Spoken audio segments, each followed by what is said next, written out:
Tudo que existe no seu dia a dia tem a ver com a economia. A comida que você compra, o aluguel que você paga, o preço da gasolina, até o emprego que você tem ou não tem. Mas o que é economia, afinal? É uma daquelas palavras que a gente ouve desde criança, mas quase ninguém sabe explicar de forma simples. A verdade é que a economia é como o motor do mundo. Ela move tudo: o dinheiro, os empregos, os governos e até as suas decisões. Mas, ao mesmo tempo, é um motor que a maioria das pessoas não entende como funciona. Hoje eu vou te mostrar como esse motor gira, quem o controla e por que todos os países estão endividados, mesmo os mais ricos. No final, você vai entender o sistema de um jeito que talvez ninguém nunca tenha te explicado.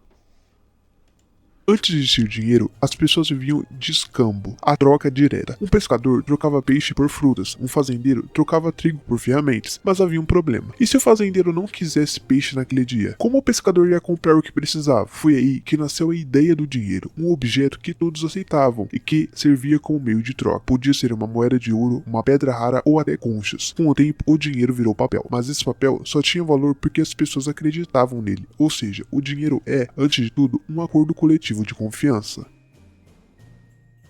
A economia funciona como uma grande máquina que nunca para. De um lado, temos as pessoas que trabalham e produzem. Do outro, as empresas que vendem produtos e contratam essas mesmas pessoas. Quando você trabalha, você ganha dinheiro. Quando você compra algo, esse dinheiro volta para as empresas. Elas lucram, contratam mais gente e produzem mais. Esse é o ciclo da economia. Trabalho igual a renda, igual a consumo, igual a produção, igual a trabalho novamente. Mas essa máquina só gira enquanto existe confiança. As pessoas precisam acreditar que o dinheiro que recebem hoje vai valer amanhã. Se essa confiança quebra, a máquina para.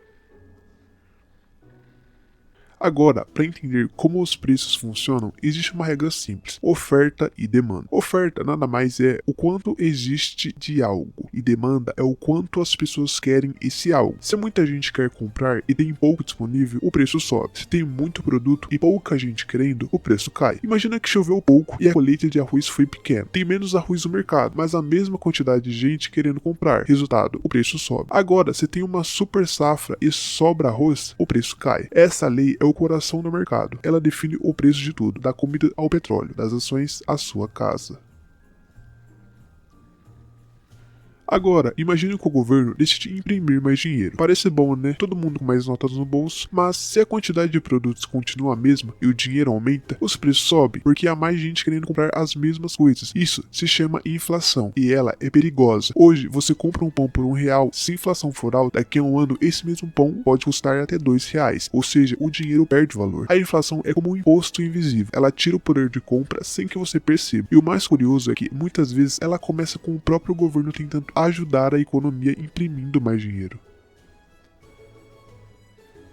Hoje, a maior parte do dinheiro não existe fisicamente. Apenas cerca de 3% de todo o dinheiro do mundo está em papel ou moeda. O resto é digital, criado por bancos. E aí que vem a parte mais chocante. Quando o banco te empresta dinheiro, ele não está pegando o dinheiro de alguém para te dar. Ele simplesmente cria esse dinheiro do nada, digitando um número numa tela. Por exemplo, você pede um empréstimo de 10 mil, o banco digita 10 mil na sua conta. Esse dinheiro não existia antes, ele acabou de ser criado. Mas o detalhe é que você precisa devolver 10 mil mais os juros. Ou seja, o banco criou o dinheiro, mas você cria o trabalho para pagá-lo. Com o tempo, isso gera um mundo onde há mais dívidas do que dinheiro real. E para pagar essas dívidas, o sistema precisa continuar criando cada vez mais dinheiro. É como um castelo de cartas que só se mantém de pé enquanto ninguém para de acreditar.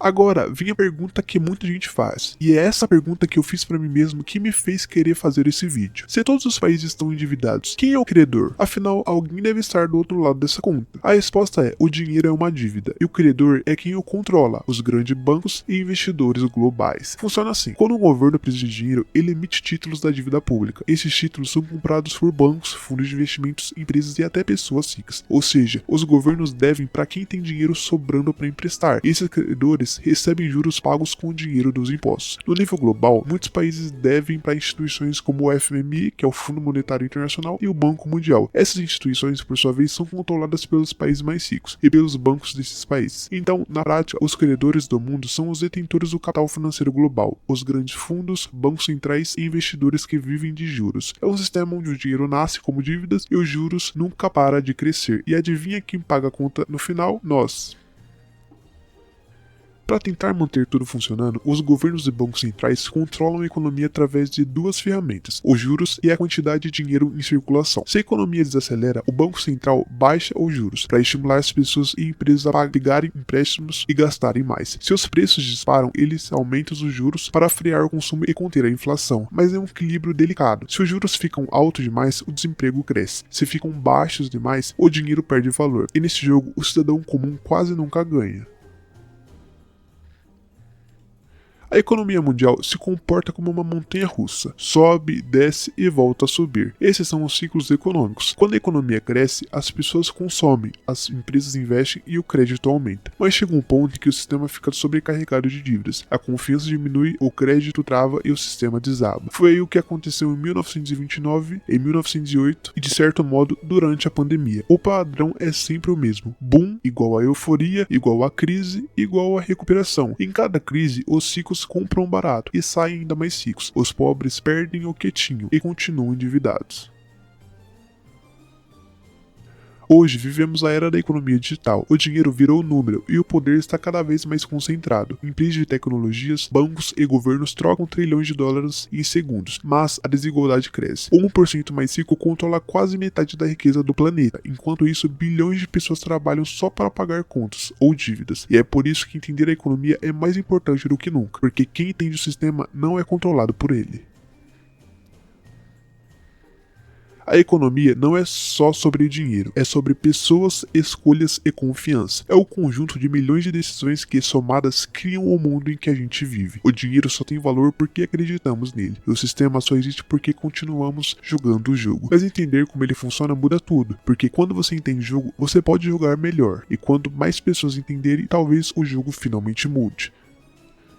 Até porque, como eu já mencionei em vídeos anteriores, dinheiro é igual a confiança. Dinheiro é igual a confiança. Agora que você entendeu como a economia funciona, minha pergunta final: tem solução para tudo isso? A verdade é que não existe uma solução simples, porque o sistema em que vivemos foi construído para se sustentar através da dívida, do consumo e da concentração de poder. Mas existe caminho, e o caminho começa com consciência. Quando você entende o sistema, você para de jogar o jogo de forma inconsciente. Você começa a questionar, a repensar como ganha, como gasta e no que acredita. E aí que começa a mudança. Até porque, pessoal, não estou fazendo esse vídeo colocando a minha verdade como uma verdade universal. Você não precisa acreditar em tudo que eu estou falando aqui, você não precisa acreditar em todos os economistas do mundo, você não precisa acreditar em todos os bancos de dados do mundo, mas você precisa questionar a narrativa de todos. É o que eu sempre falo aqui nos meus vídeos. Não importe quem for a pessoa que está falando, sempre questione a narrativa de todos. Comece a pensar por si próprio. Mas agora que eu já falei de todos esses problemas, de como a economia realmente funciona, eu gostaria de falar algumas soluções que eu abordei e escrevi neste roteiro. Que a primeira é: a educação financeira é o escudo do cidadão. Quem entende de dinheiro, de juros, de inflação e de valor, não é enganado facilmente. O sistema depende da ignorância para continuar funcionando. Por isso, estudar economia, mesmo básico, é um ato de liberdade. A segunda solução é ação individual. A economia parece gigante, mas ela é feita de decisões pequenas. Quando você escolhe apoiar um pequeno produtor em vez de uma grande corporação, quando você investe em si mesmo, aprende uma nova habilidade, ou até mesmo quando você decide guardar e multiplicar seu dinheiro em vez de gastar tudo, você está mudando a engrenagem. Cada escolha consciente é um voto no tipo de sistema que você quer que continue existindo. A terceira solução é a colaboração. O futuro pertence às pessoas que se unem para criar novos modelos, cooperativas, economia compartilhada, moedas digitais, tecnologia descentralizada. Tudo isso mostra que existem caminhos fora do sistema tradicional. O poder real está voltado para as mãos das pessoas. O dinheiro está deixando de ser papel e se tornando informação. E quando o conhecimento se espalha, o controle se perde. Quarta solução é a consciência, pessoal. No final das contas, a economia é um reflexo do ser humano. Se as pessoas forem movidas por ganância, o sistema ele será ganancioso. Mas se forem movidas por consciência, cooperação e propósito, o sistema se transforma. A verdadeira revolução econômica não acontece nos bancos, acontece na mente das pessoas. Eu realmente espero que você tenha gostado desse vídeo e que esse vídeo tenha te ajudado de alguma forma, tá bom? Muito obrigado por assistir, seu tempo vale ouro para mim.